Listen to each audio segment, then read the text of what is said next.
Students, how are you all? I hope you all are fine and safe at home. This is your business studies lecture and the chapter number 11, marketing. Today I'm going to discuss the next marketing mix, that is pricing. Yes, till now we have discussed about the product mix and today we are going to start pricing mix. Now what is pricing? Next component of marketing mix. As we have discussed earlier as well, that you know what is a price when you go to the market and you buy something and then you pay the cost for that particular product, that is known as price. Yes, price is very important from the organization or from the marketing point of view, because pricing जो है वो कोई भी organisation इस तरह से करता है कि कस्टमर गेट सेटिस्फाइड और साथ ही साथ कस्टमर को ये फील हो कि उसको वैल्यू फॉर मनी जो है वो मिला है. यस, ये मनी जो है, ये जो प्राइस है, ये रिप्रेजेंट करता है एक तरह से कि कंज्यूमर जो है प्रोडक्ट को परचेज करना चाहता है और प्राइस पे करना चाहता है क्योंकि वो उसके बदले में कुछ बेनिफिट्स जो है वो एक्सपेक्ट कर रहा है ना. इसी तरह से हम ये कह सकते हैं कि जो भी मनी सर्विसेज के लिए पे करी जाती है, फॉर एग्जांपल अगर हम बात करें, फेयर पे किया जाता है या प्रीमियम दिया जाता है, डॉक्टर को फीस दिया जाती है, लॉयर को दी जाती है, तो ये सब प्राइजेज हैं एक तरह से. और कोई भी कंज्यूमर उस प्रोडक्ट, उस सर्विस के लिए प्राइस पे करता है क्योंकि उससे बेनिफिट मिलता है. Yes, so we can say that what do you mean by price? Price may be defined as the amount of money paid by a buyer or received by a seller in consideration of the purchase of a product or a service. So this is the definition for a price जो हम पे करते हैं क्योंकि हम किसी product या service को परचेज करते हैं. Yes, so pricing is an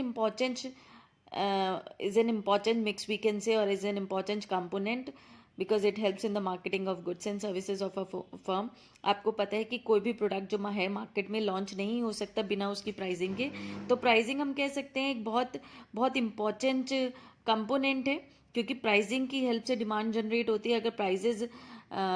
अगर प्राइजेज हम कहें ऑप्टिमम है और उससे मिलने वाले बेनिफिट्स जो है प्रोडक्ट से बहुत अच्छे हैं, then the customers will demand that product और उस प्रोडक्ट को परचेज करेंगे, उस प्रोडक्ट की सेल्स इंक्रीज होगी and ultimately we can say कि ऑर्गेनाइजेशन को फ़ायदा होगा.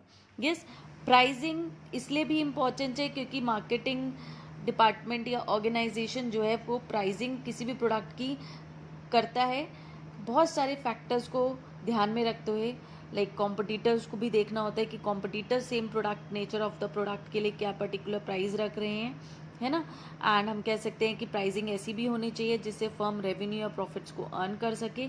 सो बहुत सारी बातें हैं जिनको ध्यान में रखकर जो है कोई भी ऑर्गेनाइजेशन प्राइसिंग करता है. So we are going to discuss that what are the factors which affects the pricing of the product. किन फैक्टर्स को ध्यान में रखकर प्राइस को डिटरमाइन किया जाता है प्रोडक्ट के. So the very first factor is product cost. Of course यहाँ पर कॉस्ट की बात हो रही है तो एक कॉस्ट ऑफ प्रोडक्शन की बात हो रही है. तो यहाँ पर इंक्लूड होता है इस कॉस्ट में जो है कॉस्ट ऑफ प्रोडक्शन इंक्लूड होता है, distribution and selling the product जो है कॉस्ट जो है इनकी डिस्ट्रीब्यूशन एंड सेलिंग कॉस्ट भी इंक्लूड होती है. Not only cost of production but product को प्रोड्यूस करने के बाद उस प्रोडक्ट को पर कितनी सेलिंग और डिस्ट्रीब्यूशन कॉस्ट आई है उसको भी ऐड करा जाता है और फिर प्रोडक्ट कॉस्ट को डिटरमाइन किया जाता है. Okay, now the cost sets the minimum level और the floor price at which the product may be sold. अब जब हम ये प्रोडक्ट की प्राइस को निकाल लेते हैं, इस प्रोडक्ट की कॉस्ट को कैलकुलेट कर लेते हैं, इसका मतलब ये होता है कि मिनिमम प्राइस है, मिनिमम कॉस्ट है, इससे कम तो कोई प्रोडक्ट के लिए चार्ज नहीं किया जा सकता क्योंकि अगर कम किया तो business will run in losses और ऐसा नहीं होना है. तो इसमें प्रॉफिट्स को ऐड किया जाता है. आफ्टर दैट उस प्राइस को डिकोड किया जाता है, उस प्राइस की कोडिंग की जाती है. यस, कोचिंग की जाती है. जनरली मार्केटिंग फर्म्स जितने भी हैं वो ट्राई करते हैं कि वो अपनी कॉस्ट को कवर अप करें at least in the long run, ताकि किसी को पता ना चल सके कि एक्चुअली में उसकी कॉस्ट क्या है. और ये भी हो जाता है कि लॉन्ग रन तक बिजनेस को रन करना है, इसलिए उसकी कॉस्ट जो है वो कवर अप होती रहे, यानी लॉसेस में फर्म ना जाए, यानी एवरेज कॉस्ट जो है उसकी वो एटलीस्ट जो है फर्म अर्न कर सके. तो फर्म्स जो हैं बेसिकली ट्राई करते हैं कि कम से कम वो अपनी जो एवरेज कॉस्ट है उसको कवर अप करें at least in the long run. उसके अलावा वो ये भी एम करते हैं कि वो मार्जिन ऑफ प्रॉफिट जो है वो कॉस्ट पर थोड़ा सा अर्न कर सकें ताकि उन्हें प्रॉफिट्स भी हों. ऐसा ना हो कि ब्रेक इवन पॉइंट पर कंपनी आ जाए. यस, और हम ये कह सकते हैं एज वी नो कि किसी भी कॉस्ट की हम जब बात करते हैं, we know this thing, we have studied already that there are 3 types of cost जो होती हैं, fixed cost, variable cost and semi variable cost. What do you mean by fixed cost? Fixed cost are those cost which do not change with the change in production. Variable cost are those costs which changes with the change in production. Semi variable, those costs which out of which like few may change and few may not change with the change in production. तो production की quantity, production के volume के साथ साथ जो है cost change होती है. फिक्स्ड कॉस्ट बिल्कुल भी चेंज नहीं होती है. For example rent of the building की अगर हम बात करें तो चेंज नहीं होता है. वेरिएबल कॉस्ट में अगर हम बात करें तो रॉ मटेरियल चेंज होता है. जैसे जैसे प्रोडक्शन बढ़ता है रॉ मटेरियल की डिमांड बढ़ती है. प्रोडक्शन कम होता है तो रॉ मटेरियल की डिमांड कम हो जाती है. Semi variable cost, for example आपका इलेक्ट्रिसिटी बिल कुछ हद तक मिनिमम रहता है, वो पे करना ही करना है, फिक्स्ड है. उसके अलावा जितना ज़्यादा इलेक्ट्रिसिटी का यूज़ होगा उससे ज़्यादा उतना ज़्यादा उसमें हम कह सकते हैं कि कॉस्टिंग ऐड होती जाती है. यस, तो एक तरह से हम कह सकते हैं कि इस जो कॉस्ट हैं 3 टाइप्स की, इनको टोटल अप करके जो है कॉस्ट निकाला जाता है और फिर फर्म उसमें भी प्रॉफिट ऐड करके, प्रॉफिट मार्जिन ऐड करके उसकी प्राइसिंग करता है. Okay, next factor is the utility and demand. Utility is the satisfaction derived from the consumption of a particular commodity. Demand, you all know, demand is the specific quantity which a consumer is willing to buy at a particular price in the given market. Yes, at we can say at a specific or in the given market. तो that is demand. अब कोई भी organisation, marketing firm जो है वो demand और utility को ध्यान में रखते हुए प्राइसिंग सेट करता है. यानी कि यूटिलिटी जो है इस तरह का प्राइस होना चाहिए कि उस कॉस्ट को, उस प्राइस को पे करने के बाद कस्टमर को उससे ज़्यादा यूटिलिटी मिलनी चाहिए. You have studied this in micro economics I guess in your class 11th. Yes, वहाँ पर हम बात करते हैं कि कोई भी कंज्यूमर जो है तब तक पे करता है जब तक प्राइस और यूटिलिटी इक्वल है, या फिर कह लो प्राइस कम है और यूटिलिटी ज़्यादा है. यानी कि जब हर कंज्यूमर अपने प्रोडक्ट के प्राइस को उसकी यूटिलिटी से कंपेयर करता है और वो उस प्रोडक्ट के प्राइस को पे करने के लिए रेडी हो जाता है और तब पे करता है अगर उसे प्राइस के बराबर यूटिलिटी यानी सेटिस्फेक्शन मिल रहा हो तब, या फिर वो पे तब करेगा जब प्राइस कम हो और उस प्रोडक्ट से मिलने वाली यूटिलिटी ज़्यादा हो, सेटिस्फेक्शन ज़्यादा हो. पर अगर प्राइस ज़्यादा है और यूटिलिटी कम है तब कंज्यूमर पे नहीं करना पसंद करता है. क्यों? क्योंकि उसको फील होता है कि इस कमोडिटी का प्राइस ज़्यादा है और उससे मिलने वाला सेटिस्फेक्शन जो है वो कम है. तो इस तरह से कोई भी कंज्यूमर जो है वो प्राइस और यूटिलिटी को जो है कंपेयर करता है. अब बायर तब तक पे करेगा जब तक price is equal to utility है या price is less than utility है. तो इस चीज़ को भी ध्यान में रखते हुए सेलर को अपनी कॉस्ट भी कवर करनी है और साथ ही साथ यूटिलिटी पर भी ध्यान रखना है. ऐसा ना हो कि प्राइसेस ज़्यादा हो जाएं और कंज्यूमर को फील हो कि सेटिस्फेक्शन कम हो गया. दूसरी तरफ एक चीज़ और का ध्यान रखा जाता है, that is law of demand. As we know that what is law of demand, other things remaining constant, when prices increases demand decreases, when price decreases demand increases. Yes, so the seller or the producers have to keep in mind the law of demand as well. तो price इस तरह से रखना है कि demand increase हो ना कि डिक्रीज हो. Yes, as we know that किसी भी प्रोडक्ट का जो प्राइस है वो उस प्रोडक्ट की इलास्टिसिटी ऑफ डिमांड से अफेक्ट हो जाता है. अगर प्राइस मान लो कि डिमांड जो है प्रोडक्ट की वो इलास्टिक है और अगर उसमें प्राइस में ज़्यादा चेंज आ जाएगा तो क्या हो जाएगा, उसकी क्वांटिटी डिमांडेड में भी चेंज आ जाएगा, है ना. अगर इलास्टिक डिमांड है और प्राइस में ज़रा सा भी चेंज कर दिया तो क्या हो जाएगा, बहुत ज़्यादा इम्पैक्ट पड़ जाएगा प्रोडक्ट की डिमांड पर. हाँ, अगर इन इलास्टिक डिमांड है तो मे बी प्राइजेस के चेंज होने पर उसकी डिमांड पर इतना ज़्यादा इम्पैक्ट ना पड़े.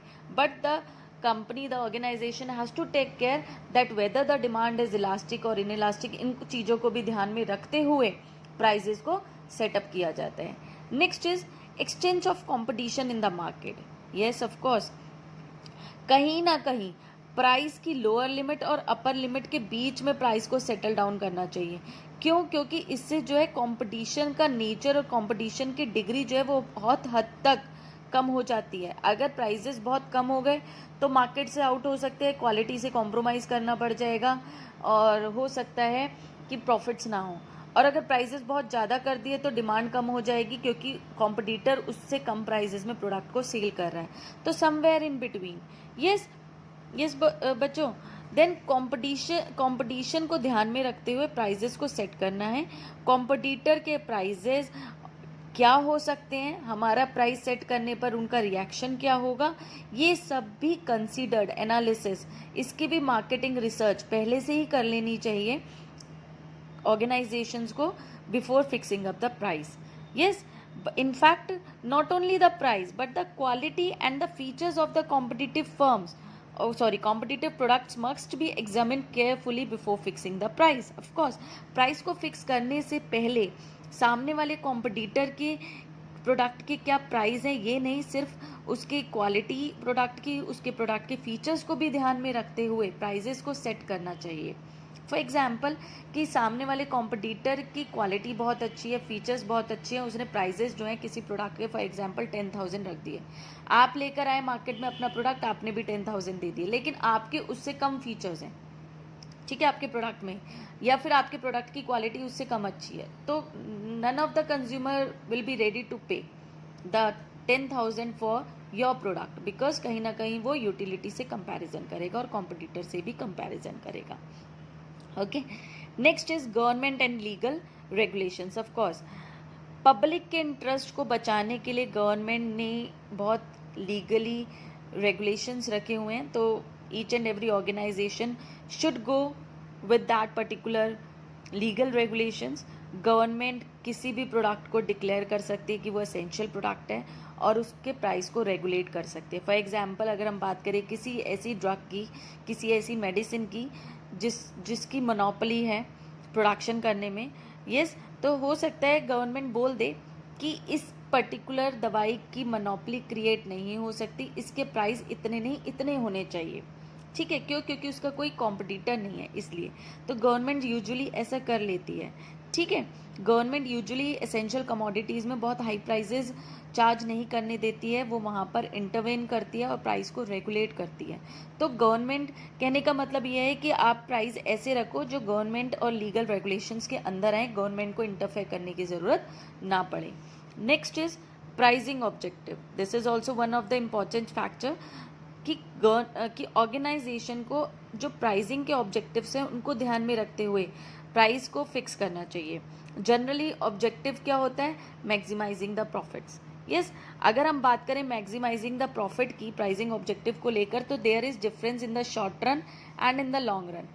क्या है, हो सकता है फर्म कहे कि शॉर्ट रन में मुझे मैक्सिमाइज प्रॉफिट करना है ना, और क्या करे वो मैक्सिमम प्राइस चार्ज करने लग जाए अपने प्रोडक्ट के लिए.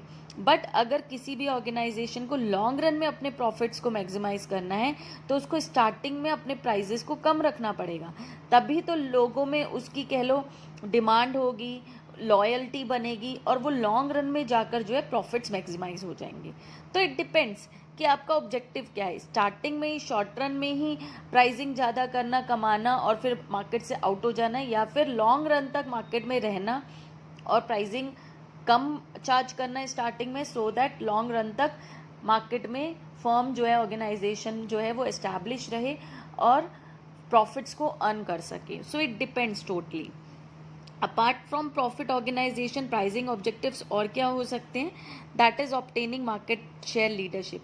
हर फर्म का ये ऑब्जेक्टिव होता है कि वो मार्केट शेयर में अपनी लीडरशिप ऑब्टेन करे, और वो प्राइसिंग के थ्रू ऐसा कर सकता है, क्योंकि अगर कम प्राइस पर ज़्यादा यूटिलिटी होती है तो लोगों को अट्रैक्ट करता है प्राइस, और कस्टमर जो है वो लॉयल बन जाते हैं टुवर्ड दैट पर्टिकुलर प्रोडक्ट और ब्रांड.